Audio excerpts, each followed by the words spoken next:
Okay, what's going on, guys? So I've got an AEM short cold air intake. Apparently my dog's gonna bark in the background.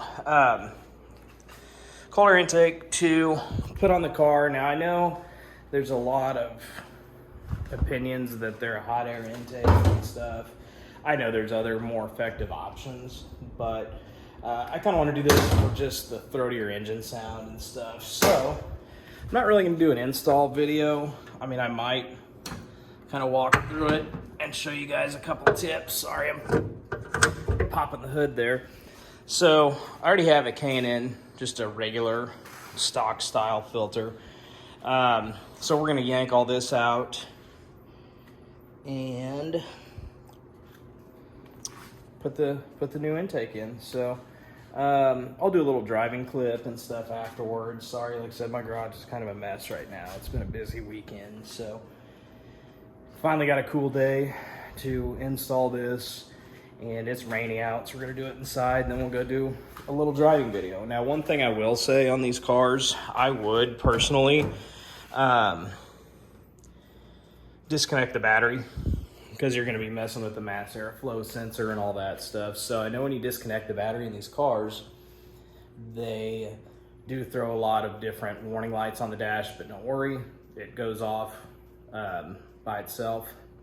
Now the actual intake I'm using, part of the reason I'm going with this one is, and I've already kind of assembled it, it's sort of close to the gray on my car. So not a perfect match, but it'll do. Now, here's the part number. Now, I will say this. I'm not aware if AEM has a 22 plus intake yet.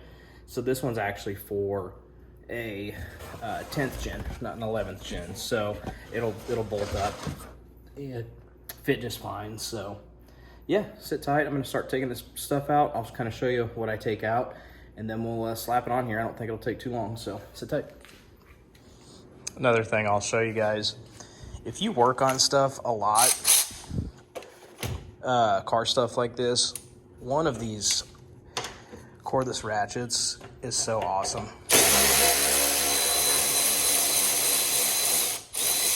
Literally worth its weight in gold. This thing makes stuff so easy. So just another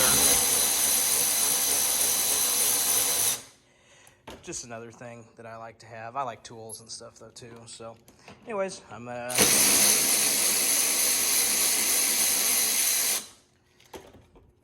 get to taking this apart.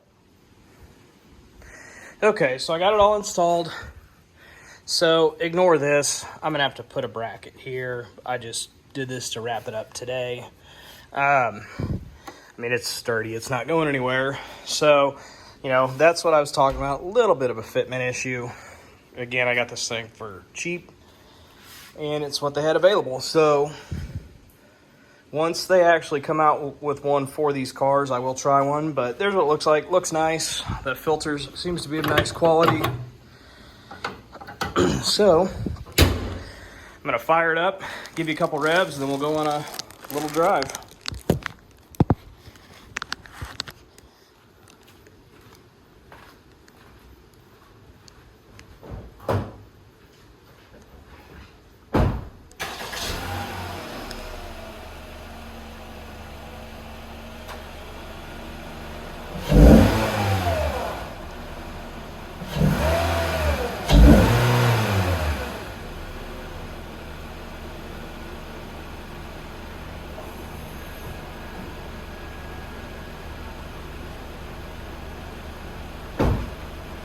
All that 2 liters of fury right there.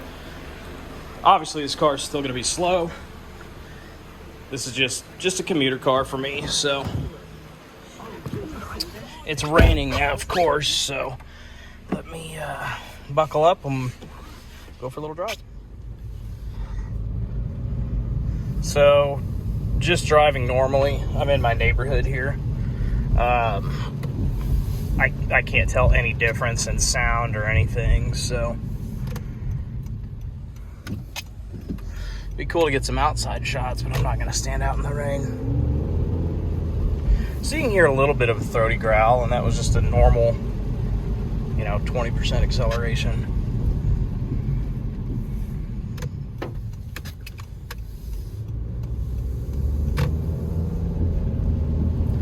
So like I said, normal driving, hardly any difference in sound or anything like that.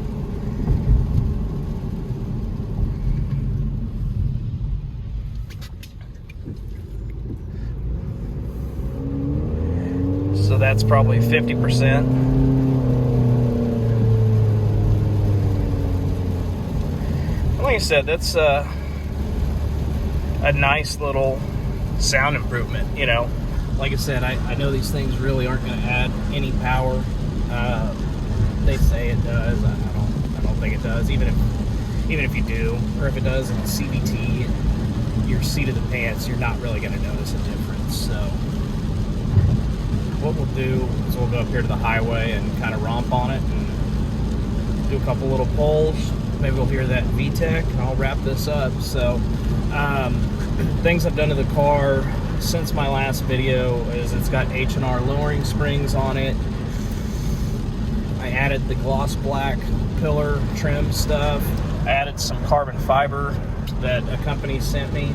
Just a couple pieces on the doors because of the stock plastic's kind of, janky looking. So yeah, we'll do a couple pulls on this, see if we can hear that VTEC, and then wrap this up. I do plan on doing a video on how I did my wheel spacers, because I did have to trim 2 threads off each stud, and I'll do a whole video on the springs and stuff. But it's just been ridiculously hot here, and life's been busy and stuff like that. So here we'll hit the off ramp, on ramp, whatever, I guess, since we're getting on the highway, and see what it sounds like.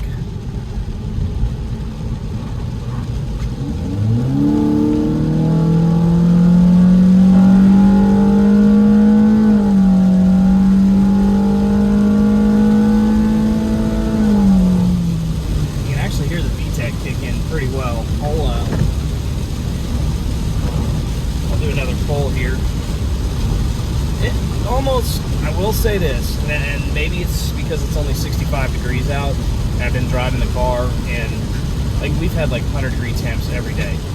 It does feel like maybe a little bit better mid-range. I don't know. So again, cars are slow. This is just a regular daily driver for me. Something to get back and forth to work. Looks nice, it's comfortable. So, if I wanted something quick, I would go another route. But here, I'll flip you around.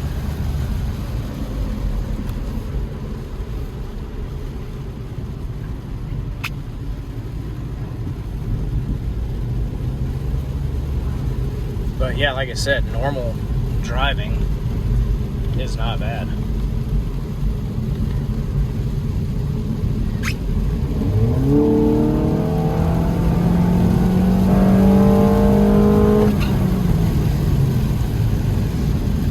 You can definitely hear VTEC kick in around 5,500.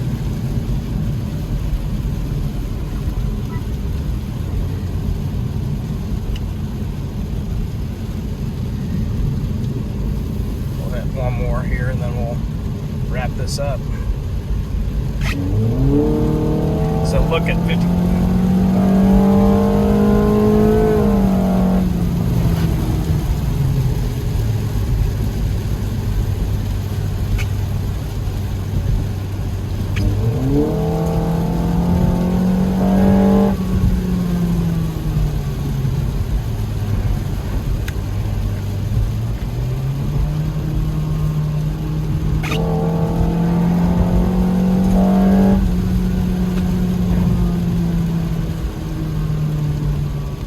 Killing my gas mileage. I just reset this thing when I filled up a little bit ago. Thank God gas is a little cheaper now. Got it for like $3.79 or something. So I'm gonna crest this hill and then we'll hit that VTEC one more time. I don't want all the chicks that live around here, their panties get too moist. That's a joke, by the way. Don't get offended. Alright.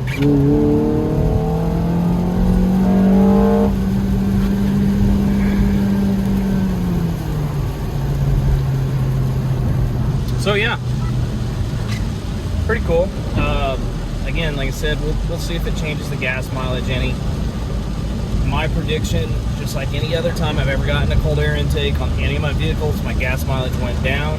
Not because of the product, but because of who doesn't want to hear some sweet intake noise. The last vehicle I had it on was a 5.7 V8 in my truck. That sounded a little bit cooler, but that's all right. I would have been spending 100 plus of gas a week on that thing.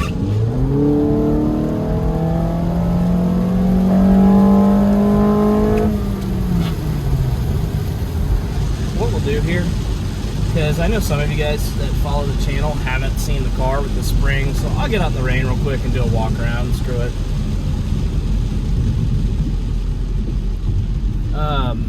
The H&R springs are also for a 10th gen. You can see, I mean, it rides pretty much like stock. I think it's got a real nice stance with the 20mm wheel spacers on here as well. You know, I'm kind of an OEM plus type guy. I didn't want to slam it. I didn't want to get into aftermarket wheels and stuff, so my daughter's calling, so I will be right back. See, the things I do for the channel. All right, so now we'll hop out. I'll give you a walk around at the springs. I'm gonna get wet. So, in my opinion, the car sits perfect. The H&R springs, I forgot to turn my fog lights on. The H&R springs, they lower the front 1.25 and 1 in the rear. So it doesn't have that squatty look that some of the other springs have on these. So there's the gloss window things. So anyways, now I'm all wet. And of course, I parked right in a puddle. Ridiculous. See, you guys gotta like and subscribe so I can keep doing these. So, you know, I'm happy we got the rain. We needed it. So anyways, I'm gonna head home, edit this. I appreciate you guys watching, subscribing, liking the videos. Hopefully you liked that sweet VTEC content, all 158 horsepower of it. And stay tuned for the next one. Y'all take care.